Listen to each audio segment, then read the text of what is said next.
come in. Welcome. I am E.G. Marshall. Welcome to the sound of suspense, to the fear you can hear.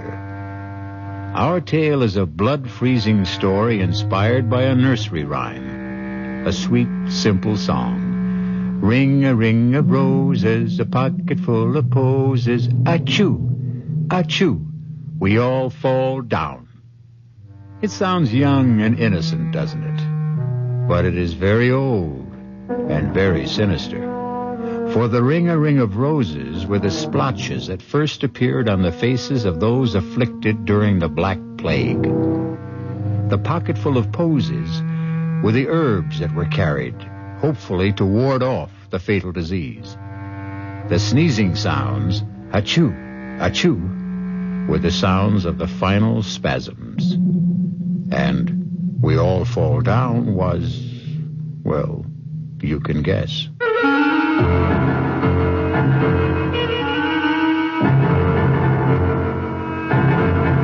Our mystery drama, A Ring of Roses, was written especially for the Radio Mystery Theater by S.J. Wilson and stars Glynis O'Connor. I'll be back shortly with Act One.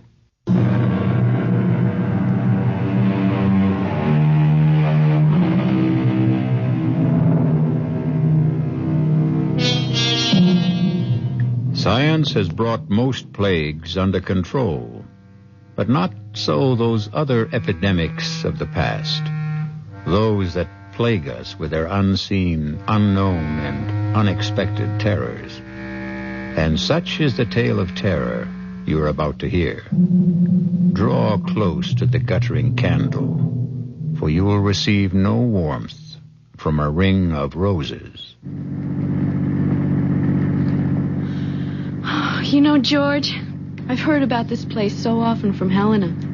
I'm just dying to see her home. And I'm anxious to meet your friend Helena. Oh, I'm sure you'll like her. But will she like me? Taking her best friend away from her. Come on, George. You know you're irresistible. Why do you think I'm going to marry you? Well, for one thing, my beautiful, exquisite, enormous pots of money. Oh, George, wait. Look. Laurie, stop. get your hands off the wheel. What do you think you're trying to do? But we passed it. It's the sign to the house. Back there. Laurie, I never want you to do that again.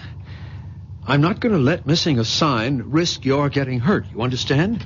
I'm sorry. I shouldn't have grabbed the wheel that way.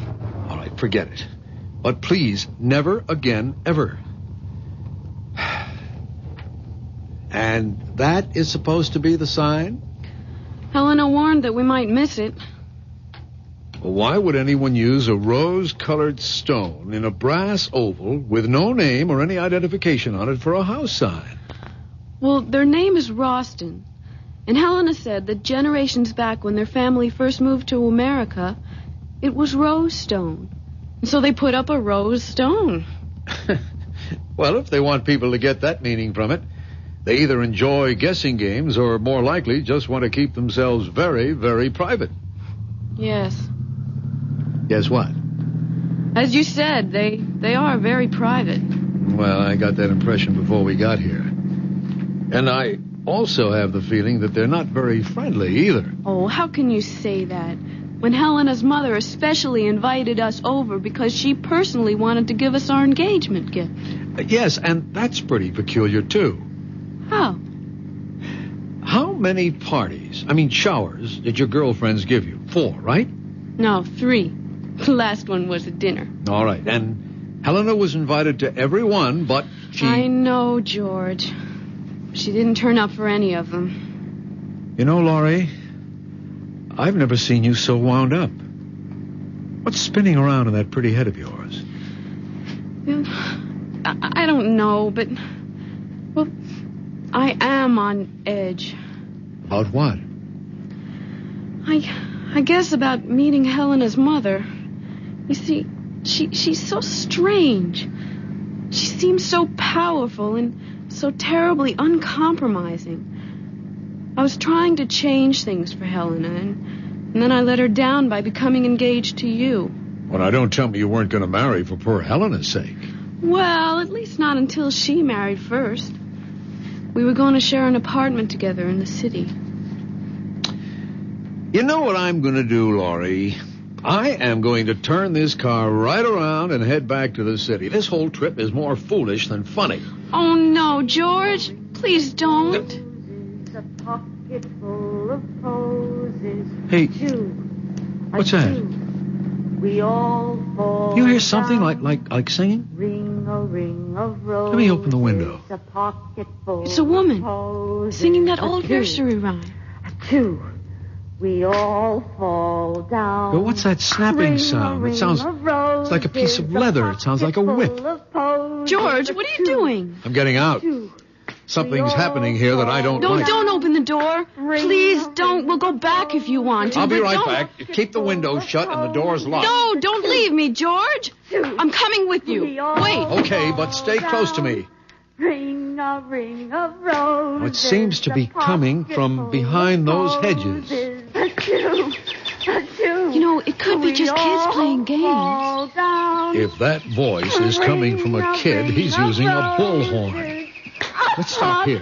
We might see through the hedge. Please be careful. Holy Toledo! Look at that. Let me see. That man. The old man with the beard. He's trying to catch the girl with his whip. Well, she's teasing him. She's making fun of him. If he lands that wagon whip on her, he'll split her face open. Look at their clothes, George. They're dressed like settlers. Back in the early 1800s. Yeah. You know, they could be rehearsing a play. If they are, he's lost his mind in his part. That man's going wild with that whip. But she's provoking him. Why doesn't she stop? Hey! Hey, you there! What are you two doing? Oh, George, you shouldn't have done that. And who is it who is ordering me and questioning me? I am. Over here. That's a terrible thing you're doing. Oh, George, please don't go in there. They know we're here. We must meet them. That's a dangerous whip you're using. That young woman can be killed by it. I see by your clothes you are a stranger. And I can also see that you are a kind human who wishes no harm to come to another. But this wench is my daughter. And what I am doing is the true way to gain the obedience of a child who will stray. But what in heaven could she have done to deserve being whipped? I did no harm to no person or to him. I have broken no law of God or man. Strumpet, hold your witch's tongue. Believe me, young woman, when I tell you that she has the demon in her, playing and wenching with the young master who owns this land. While I'm out here working at clearing their forest lands, she's up there in the great house with her enticements and tricks and enchantments. And if it has already come to this, that he has given her a gift for favors promised or already bestowed, the gift of a ring, an already cursed ring. He gave it to me fair and with the holy vow that he will marry me in the month of the next full moon. Marry you, Willie. You who can half fare to read and write. You who are lower than his mother's kitchen scullion. You give me that ring. I won't. I swear by the name and the soul of my sainted mother that you will never get this ring. Then until I do, though it mean your own death, you get the whip. Stop it! Don't! Why can't you be a little more reasonable? She may be telling you the truth. I am. I swear it on my dead mother's Bible I am. Well, then, if you are, why don't you give him the ring and let your young man personally tell your father of his plan? No, he'll do no thing like that. He'll bury the ring in some secret spot and drag me away before the fall of night. For he doesn't want me to marry to no one but to stay with him and clean and cook and wash for the rest of his devil life. As you can see, she's beyond talking of matters with sense and decency. She's been taken up with her planning and scheming to get away from me for the purpose of harlot's gain. And she hardly of marrying. I'll kill you. George! She has an axe! An axe! She's going to kill him! Stop! For God's God's sake, stop! Oh, George, I can't look! Dad! She killed her own father! What? Where is she? What happened to her? There she is! She's running away! Hey! Hey, come back! Come back! You can't get away! It's you who will never get away. The ring will circle you. George, don't try to catch her. She's like the wind. I'll never get my hands on her. She's almost in the forest. Come back! Come back! We're not going to hurt you! It's you who are going to be hurt. She's disappeared. Even before she got to the forest. But, George, look what I found. It's the ring. She dropped the ring. Let me see it. You know what it's like? It's just like the road sign. It's the same shape. The same color stone. It's smaller, but it is just like the road sign. Rose colors. George, we've got to get help. The police, Yes, but someone. where? Well, of course, the house. We've got to get to Helena's house. This ring so rosy, this ring so red.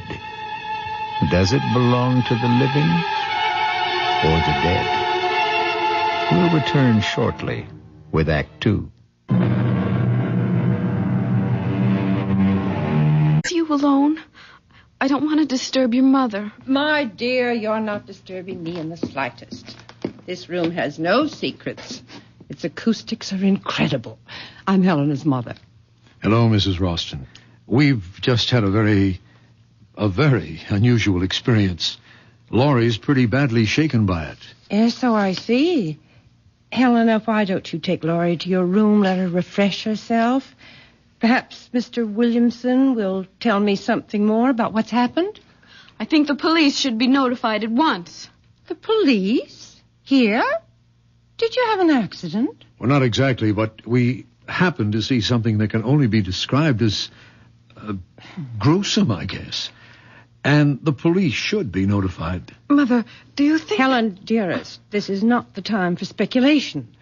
I shall be glad to have the deputy's office call. But can you give me some indication of what they're to be told? We don't like bothering our officers unnecessarily. They have enough to do as it is. But someone's just been murdered. Oh, no, not again. What? Now, Helena, restrain yourself, dearest. Laurie, you say someone's been murdered? Who? We don't know who he is, but he was trying to whip a young woman. And Mr. Williamson, she took an axe and killed him. You know. How could you? I was praying that it wouldn't happen to you. Oh, poor Laurie. Now, why don't you young people make yourselves comfortable? A glass of sherry might calm you. But, Mother, you told me that it would never happen again. That thing... Helena, I said I had taken every precaution not to have it happen. But who am I to promise I will control the uncontrollable? Are you saying that this has happened before? Laurie, maybe Mrs. Ralston wants to explain. Well, not really, but I feel I'm obliged to. However, it is difficult. How does one explain the inexplicable? I think they're ghosts. There are no ghosts, Helena. Dr. Medvig, the last scientist I consulted, said it was undoubtedly an instance of photosensory projection. Helena pooh-poohs it. But has either of you ever heard of that discipline? Oh, vaguely. It once came up in a course on parapsychology that I had at school. No one has ever proved PSP, Mother. Well, they've never proved ESP either, but a lot of serious scientists work with it. But George, what does that photo whatever mean? It's quite complicated. Photolysis is the means by which light can affect the arrangement of chlorophyll grains in leaves. Chlorophyll grains? Leaves? There's a man not more than a mile from here who's been murdered. Now, calm yourself, my child.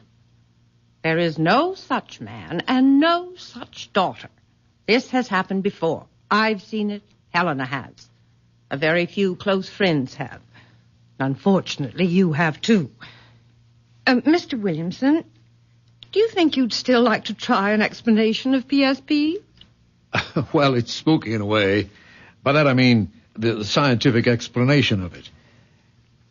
You see, we're all supposed to give off certain light and heat waves. And what is it happens in the case of individuals who are emotionally stimulated, let us say, people in love?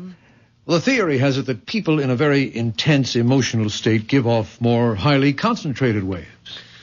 Well, I just don't understand what chlorophyll and leaves and light waves have to do with a man being murdered. You see, it's tied up with photosynthesis. And scientists aren't sure how that process really works. But with the unusual intensity of light, the cells of chlorophyll rearrange themselves and are forced to give off some of the excess carbohydrates in which there is an unusual amount of stored energy. I'm not following this at all. My dear, Helena speaks of you as having the patience of a saint. So, if you'd like me to telephone the deputies, I suggest you give your fiancé a chance to finish. There isn't much more, Laurie. Just at the openings in the leaves, they're called stomates, tend to react like projectors. And through the magnification of additional oxygen are supposed to be able to relay an episode they once absorbed when they were in the receptive state, like film. Are you talking about something like motion picture film? Yes, Laurie, but he means something like a projector with a memory. A memory of blood in this case. Well, it happens that chlorophyll is very much like hemoglobia, except that it contains magnesium instead of the iron found in blood.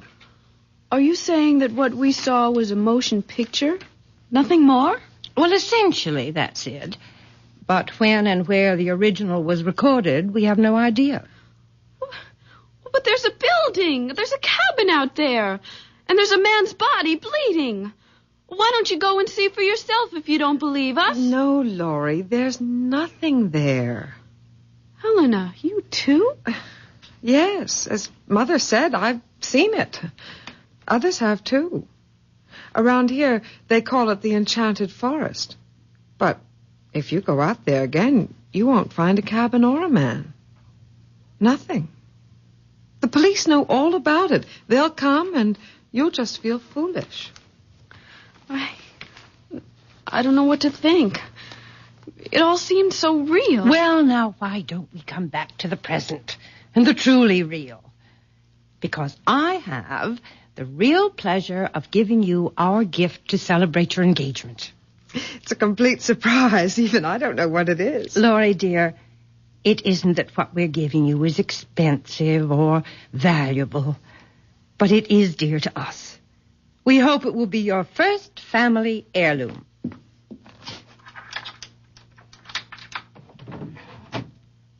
Here it is.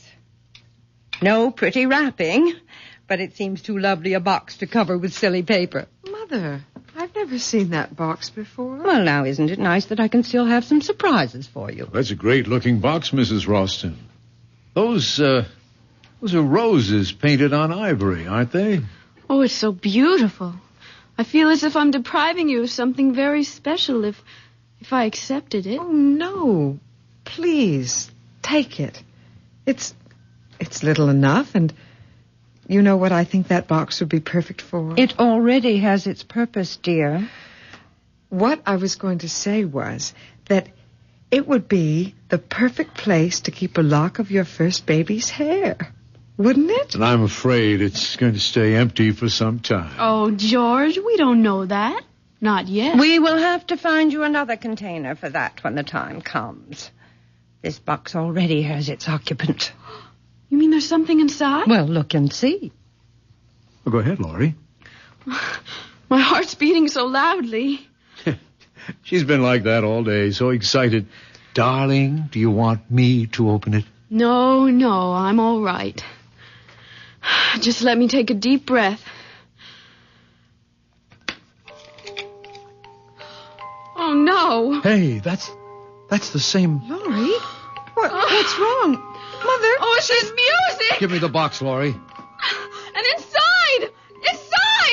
Oh, the ring! I've got her. Put her on the couch. Yes.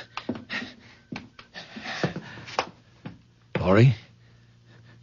Mother, do something. Don't just stand there. Helena, control yourself and get some water. Oh, Laurie, my poor Laurie. Wake up. Laurie, come out of it, honey. Darling? She's trying to open her eyes. Slowly, Laurie. It's me, George. Oh, who? What happened? You just passed out for a moment. Here, give her this water. Here, honey.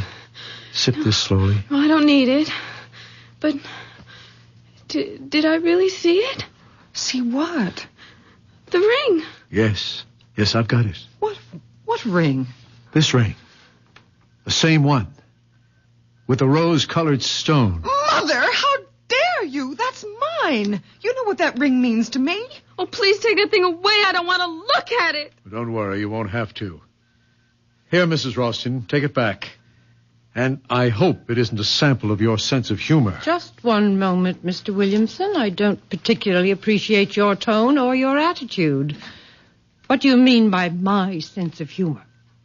If you and your daughter know all about that axe-murdering scene that we saw earlier, then you must have known about the ring. What about it? It's mine. That ring. It's just like that road sign you have on the highway. Yes, the sign was copied from the design of the ring. It's been our family hallmark, so to speak, for generations. Is that why the girl who killed her father did it? Because of that ring? What do you mean? She had it. She teased him with it while she sang that song. That same nursery rhyme in the box. Oh, no. That couldn't be. That's my ring. She couldn't have had it. Are you too sure you saw this ring? Well, that girl in the field. She dropped it when she ran away. Then where is it now? Well, George, you had it. What? You sure? I thought you put it into your purse. Well, I'll look. Well, it isn't in any of my pockets. No, and it's not here in my purse. How could it be? There is only one ring, this ring. It's been in the Ralston family for generations. It was brought here by a Ralston early in the 18th century. And it has always belonged to the oldest child in each family. In which case it would be your daughter's, since you are a Ralston by marriage. Yes, that would be so if it were true. You're not going to tell them? Well, why not? It's time that silly cloud you've been hiding behind was blown away. Don't, Mother. Please, I beg you, don't. Nonsense. I am a Ralston. That ring belongs to me. Helena's father died in the Southeast Asian War, shot down even before he knew I was going to have a child. Mother, I hate you for this. I hate you. Helena, don't say that to your own mother. Why not? She's hated me ever since she learned that her father and I had never married. Imagine that in this day.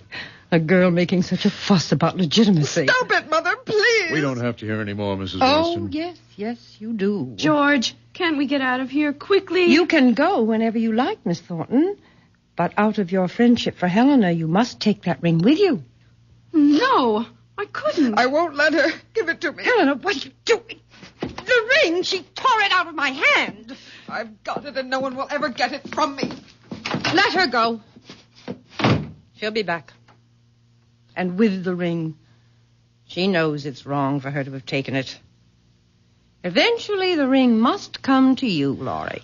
We don't want it. But it will come to you. It can do you no harm. It's a silly superstition, but only Ralstons are supposed to be vulnerable to the ring. And, Laurie, if you are Helena's friend, as you say you are, you will take it. But she wants it. She insists that it stay hers. Only as an excuse. But what sort of an excuse could the ring give her? The excuse not to marry. And why not? She considers herself fated, ill-starred, if you will.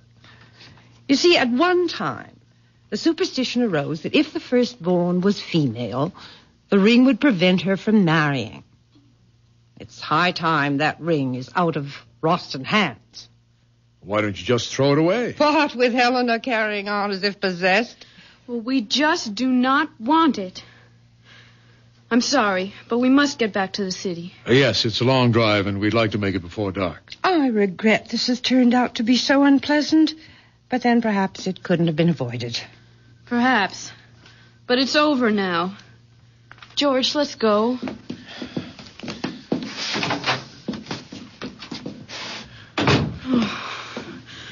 Oh, I can't get away fast enough. I don't know what the speed limit is here, but whatever it is, we'll break it.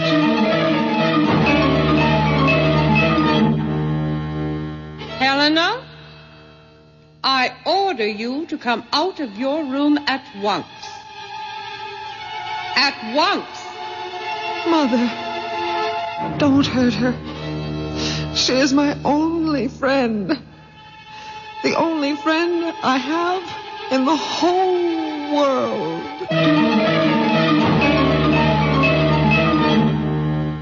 Run from the ring. Run for your life. But without a ring, what's a husband or wife? We'll return shortly with Act 3.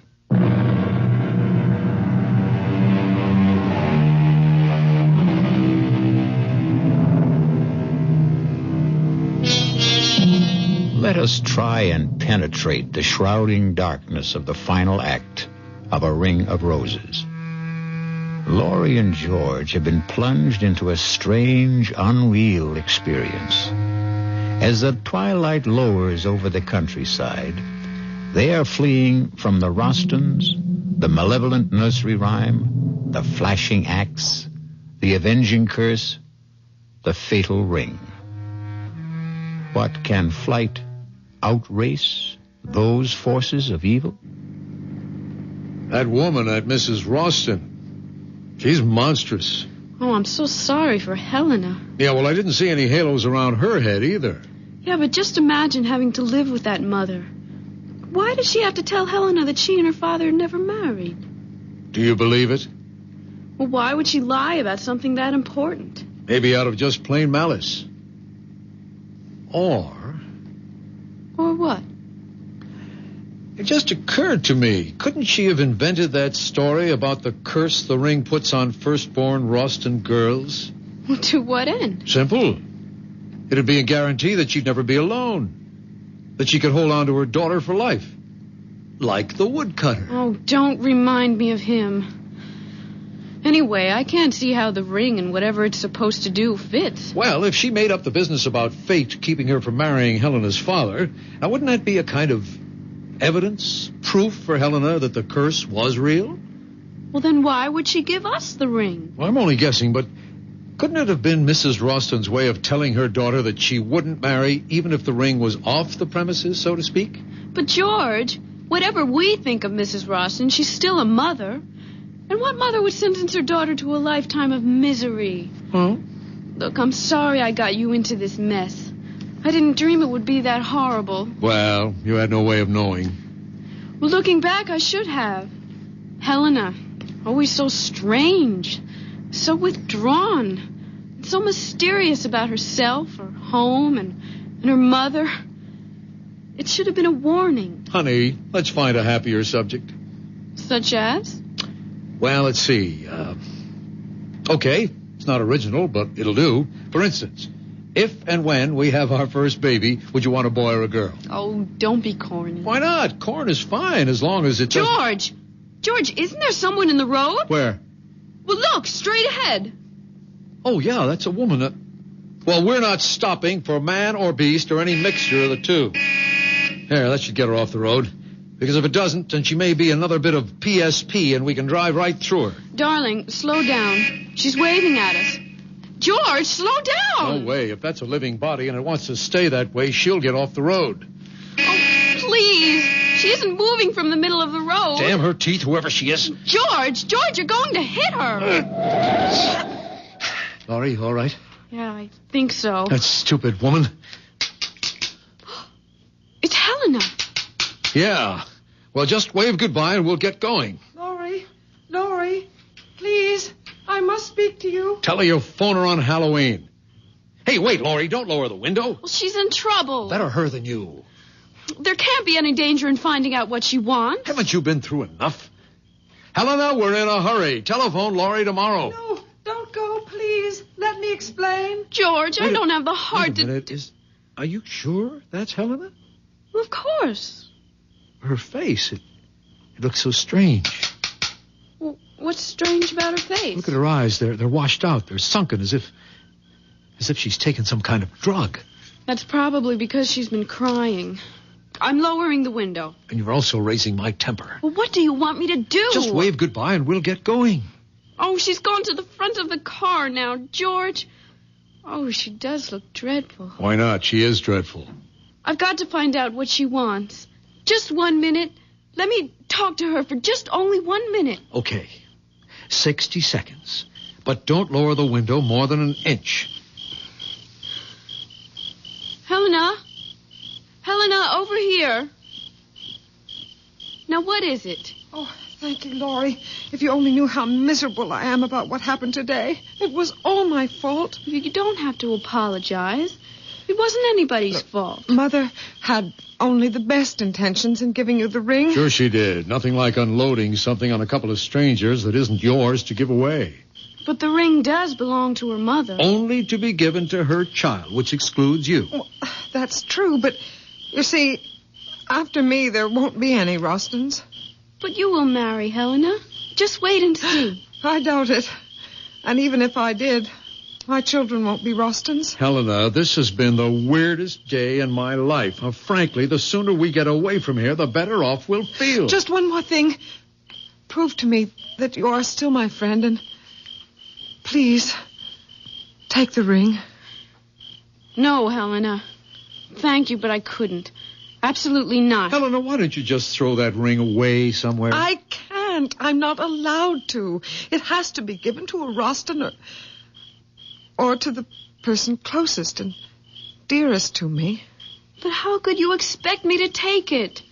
Every time I'd look at it, I would remember that terrible scene in the woods. I swear, the ring has nothing to do with what happened out there. It never has before. This is the first time. And it'll be the last for us. Okay, Helena, stand away from the car. I'm backing up. Laurie, if you don't take the ring, I'll die. I know I'll die. You won't die, Helena. Why should you? Because it will mean that I've lost my only friend and that I'll have no one to turn to, and I'll be stuck here in this prison with my mother. And she'll never let me go. Never. So long, Helena. If I return to the house with the ring, my mother will do something terrible. If you don't take the ring, I'll throw myself in front of the car. I don't care anymore. I don't care. Helena, give me the ring.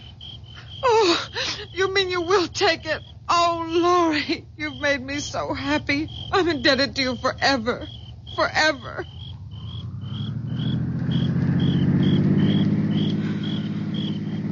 You're angry with me, George, aren't you? No.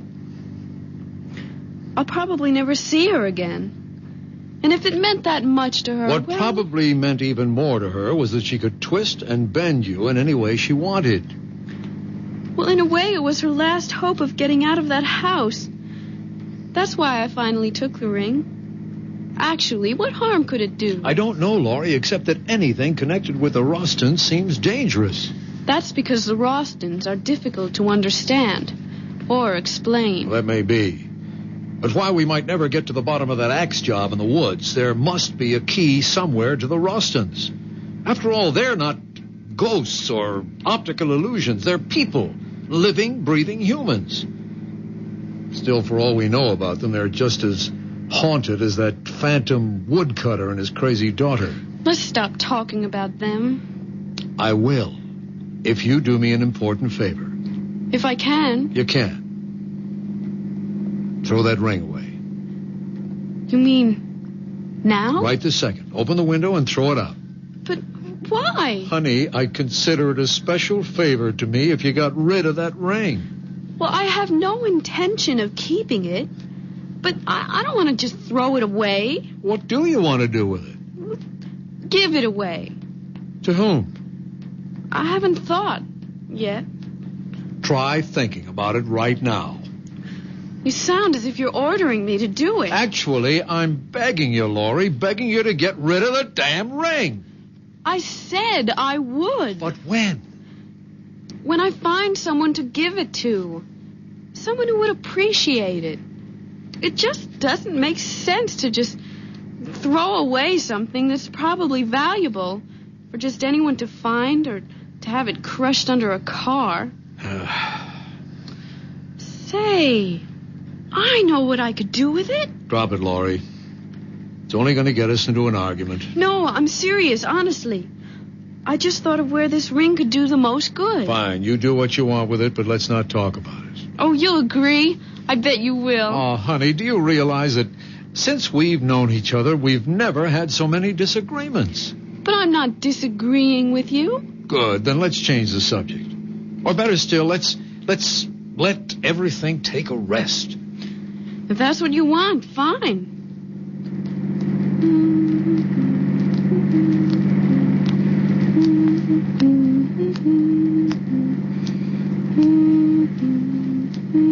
Laurie, what are you doing? Nothing. Laurie, what are you doing with that ring? Nothing, I said. Besides, you don't want to talk about it. Why are you wearing it? I was playing with it. I just wanted to see if it fit. Will you please take it off? What are you getting so excited about? That ring, if you can't throw it away, at least put it away. You're getting awfully bossy, George. You're doing it only to get a rise out of me. You can forget about it. Because I'm going to give it to that thrift shop around the corner from where I live. Great idea. Now, please take it off. All right. Anything for some peace. Hey, that's funny. What is? The ring's stuck. I'll get it off. You shouldn't have put it on if it was too small. But it wasn't. In fact, it felt too big. Isn't that strange? I can't even twist it. Get the flashlight out of the glove compartment. Now turn it on and hold your finger under the light. There, can you see it? Your finger doesn't look swollen. No, it isn't swollen. But the ring won't budge. George, do you hear something? Hear what? That voice. The singing. Don't you hear it? No, I don't. Wait. Yes, I do. It's that song. Where's it coming from? I don't know. It seems to be surrounding us. I'll turn the bright lights on. You keep trying to get that ring off. I am trying, but it's as if it's cemented to my finger. And that singing. It's the same as the girls in the forest. Get rid of the flash and give me your hand. What for? Maybe I can get it off. Well, you can't. You're driving. There's no traffic, Laurie. I can manage the wheel with one hand. Why don't we wait till we get to a gas station? Then I can get it off with a little soap. Come on, give me your hand. All right. No, wait. I can't. Why not? Oh, I just can't, George. Laurie, you were about to drive me out of my head. Why can't you give me your hand? Because I remembered something. What, for heaven's sake? What, Laurie? Well, what Helena said back there. When she wanted me to take the ring. She said a lot of hysterical things.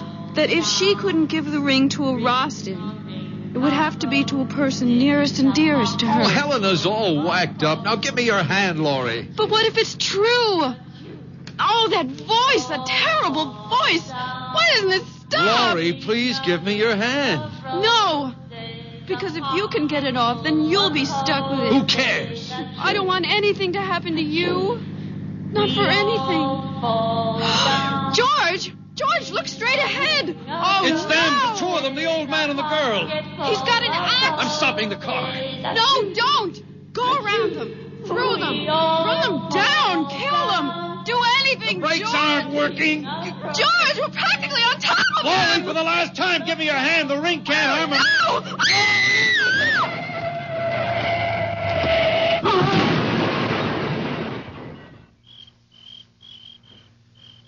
Laurie, are you all right? It was a tree we hit. Only a tree, Laurie. You hear me? It was only a tree. Laurie, the ring. The ring. What did you do? It's not on your finger. Your finger. Good Lord. She's dead.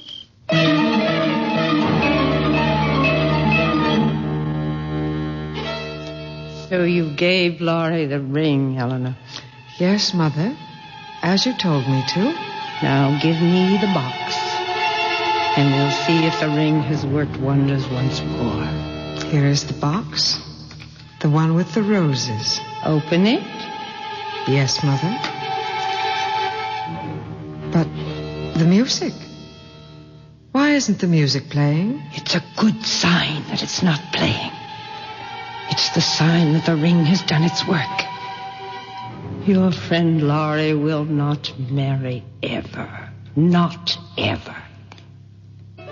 But the ring, Mother.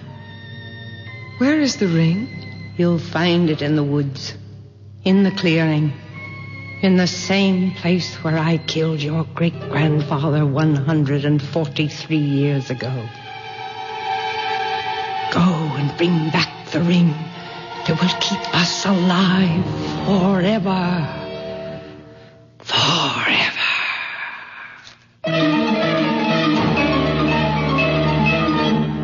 Forever, you ghosts. Forever you sing. But your death is as forever as your grim, rosy ring. I'll be back shortly.